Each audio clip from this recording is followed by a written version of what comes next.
नमस्कार, मैं हूं सत्येंद्र रंजन। जनचौक अपडेट में आपका स्वागत है। डोनाल्ड ट्रंप यूक्रेन का युद्ध रुकवाना चाहते हैं।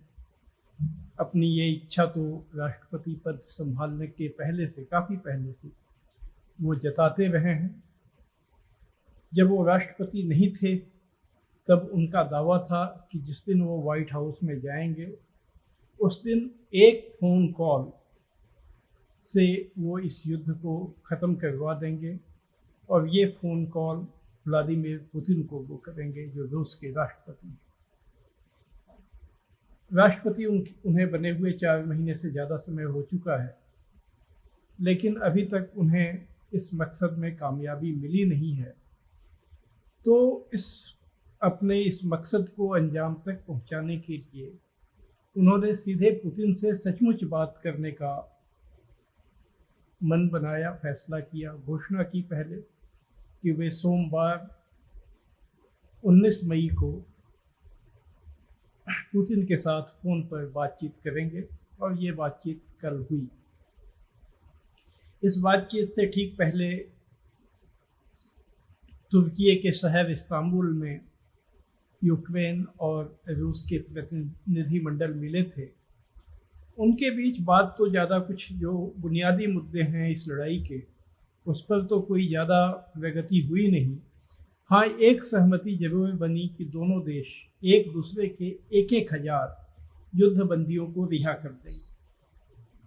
ऐसे फैसलों का भी अपना महत्व होता है। ऐसे फैसलों से एक सद्भावना का माहौल कुछ हद तक बनता है और तब यह समझा जाता है कि इस माहौल को बिल्डअप करते हुए आगे लड़ाई रोकने और लड़ाई के जो मूलभूत कारण हैं उनको दूर करने की तरफ बातचीत को आगे बढ़ाया जा सकता है। तो चूँकि ये सहमति बनी और उसके बाद यह खबर भी आई कि जो नए पोप बने हैं, पोप लियो, उन्होंने पेशकश की है कि वेटिकन में जो कैथोलिक ईसाई धर्म का सबसे बड़ा धर्म स्थल है, वहाँ वो दोनों पक्षों की बातचीत आयोजित करने, उन्होंने संकेत दिया था कि वो बातचीत आयोजित करने के लिए वो तैयार हैं, उसे फैसिलिटेट करने के लिए, उसकी सुविधा देने के लिए, ताकि दोनों पक्ष वहाँ इकट्ठे हों। और ये जो लड़ाई चल रही है जिसमें बहुत ज़्यादा नुकसान दोनों पक्षों को हुआ है, यूक्रेन को ज़्यादा नुकसान हुआ है, तो वो वहाँ पर एक जगह इकट्ठे होकर इस लड़ाई को ख़त्म करने पर बातचीत करें। ये सब वो पृष्ठभूमि है जिस पृष्ठभूमि के बाद डोनाल्ड ट्रंप को ये लगा कि अब वो सही मौका आ गया है जब राष्ट्रपति पुतिन से सीधी बातचीत की जाए। ये बातचीत हुई, 2 घंटों तक चली और जैसे ही बातचीत खत्म हुई, डोनाल्ड ट्रंप, जैसा कि उनकी शैली है, जैसा उनका स्टाइल है, उन्होंने अपने social media platform truth social पर इसके बारे में जानकारी दी। उन्होंने कहा कि बातचीत बहुत अच्छी रही। यूक्रेन और रूस दोनों इमीडिएट, अविलंब, बिना देर किए अगली बातचीत के लिए राजी हो गए हैं और उन्होंने उम्मीद ये जताई कि इस बातचीत से सीज फायर और ज़्यादा बड़े स्तर पर जाकर शांति का समझौता होने का रास्ता निकलेगा। ये उम्मीद उन्होंने जताई। क्या सचमुच ऐसा होगा? शायद यह तय है कि अगली बातचीत होगी, क्योंकि इस्तांबुल में आमने सामने बातचीत शुरू हो चुकी है।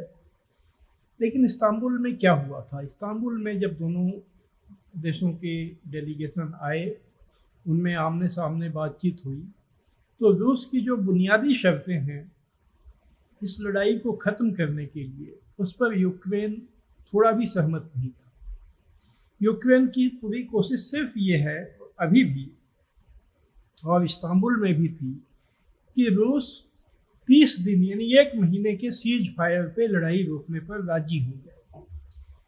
रूसी जो सोर्स हैं, और उन्होंने ये बात पुतिन और ट्रंप की बातचीत के बाद भी कही है कि रूस सीज फायर के लिए बिल्कुल ही तैयार नहीं है। क्योंकि रूस की मान्यता यह है कि सीज फायर का मतलब यूक्रेन को यह मौका देना होगा कि उसकी ताकत जो घट गई है उसको वो फिर से संगठित कर सके। इस 30 दिन की अवधि में खासकर यूरोपीय देश जो अभी भी उसे हथियार देने की लगातार घोषणाएं कर रहे हैं, अमेरिका ने तो फिलहाल रोक लगा रखी है जब से डोनाल्ड ट्रंप आए हैं, उन यूरोपीय देशों से वो हथियार इकट्ठा करे और 30 दिन के बाद वो फिर से एक नई लड़ाई ज़्यादा ताकत के साथ वो शुरू कर दे। रूस ये मौका यूक्रेन को बिल्कुल नहीं देना चाहता इस समय, जबकि यूक्रेन बहुत ही एक युद्ध में कमज़ोर मौके बिंदु पे पहुंच चुका है। रूस ने, और ये रूस का बहुत ही कंसिस्टेंट लगातार ये उसका रुख है कि समझौता सीज फायर के लिए नहीं, शांति, पूरी शांति के लिए होना चाहिए। ऐसी शांति के लिए जिससे कि लड़ाई बिल्कुल उसके बाद ख़त्म हो जाए और दोनों देश सद्भाव के साथ रहें। लेकिन इसकी शर्तें बहुत कठिन हैं। कुछ शर्तें तो पहले से थी, लड़ाई शुरू होने के पहले से, जिनकी वजह से ये लड़ाई शुरू हुई, जिस पर यूक्रेन राजी नहीं हुआ तो। और कुछ नई शर्तें जुड़ गई हैं। जो नई शर्तें जुड़ी हैं उसमें एक यह है कि रूस ने यूक्रेन के जिन इलाकों को अपने कब्जे में ले लिया है उसको रूस में मिला लिया है, अपना प्रांत घोषित कर दिया है। दोनबास का जो इलाका है, और उसके पहले 2014 में क्राइमिया का जो इलाका उसने अपने नियंत्रण में लिया था, उस पर यूक्रेन अपना दावा छोड़ दे।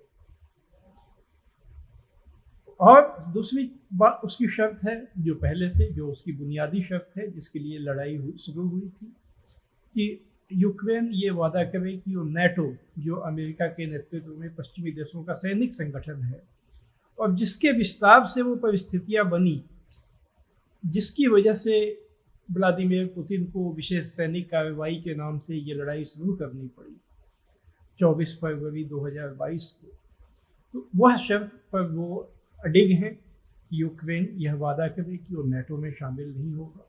क्योंकि अगर यूक्रेन नेटो में जाता है तो फिर पूरे जो पश्चिम की सेनाएं बिल्कुल जो रूस है उसकी सीमा से बहुत लंबी दूरी तक वहाँ वो तैनात हो जाएंगी, जिसे रूस अपने अस्तित्व के लिए खतरा मानता है।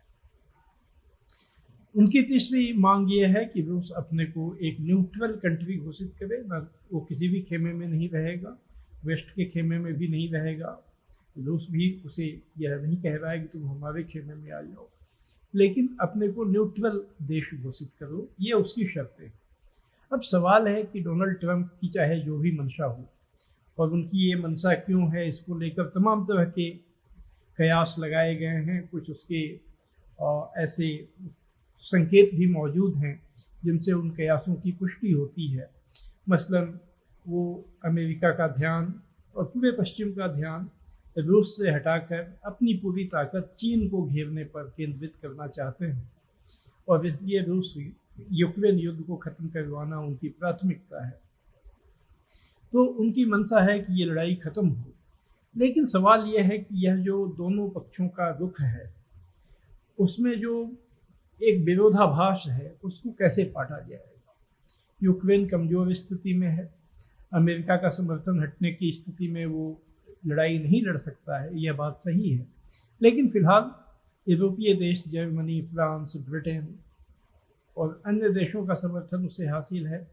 इन देशों के पास उतनी क्षमता तो नहीं है जितनी अमेरिका के पास है, लेकिन फिर भी वो यूक्रेन को कुछ समय तक, कुछ महीनों तक वो लड़ाई के लिए जो साजो सामान है वो उपलब्ध करा सकते हैं। तो यह सारी वैसी परिस्थितियां हैं जिसमें डोनाल्ड ट्रंप की राह बहुत कठिन दिखती है। पुतिन से बातचीत उसके लिए, उससे माहौल बनेगा, यूक्रेन और रूस की सीधी बातचीत भी शुरू होगी, लेकिन ये बातचीत किसी अंजाम तक पहुंच जाए इसकी स्थितियां अभी नहीं दिखती हैं। देखने की बात है चीज़ें कैसे अनफोल्ड करती हैं। आखिर दोनों पक्ष युद्ध तो रोकना ही चाहते हैं, लेकिन उन शर्तों पर नहीं चाहते जिस पर उन्हें अपनी सुरक्षा आगे चलकर और ज़्यादा खतरे में पड़ी दिखे। खासकर रूस की ऐसी सोच है। तो ये सारी चीज़ें हैं। वैसे इसका एक दूसरा पक्ष है जो पूरी दुनिया भर की भू राजनीति है, जियो पॉलिटिक्स है। उस जियो पॉलिटिक्स को अगर ध्यान में रखें तो रूस और यूक्रेन की लड़ाई उसका सिर्फ एक अध्याय है। उसके दूसरे अध्याय अन्य जगहों पर लिखे जा रहे हैं।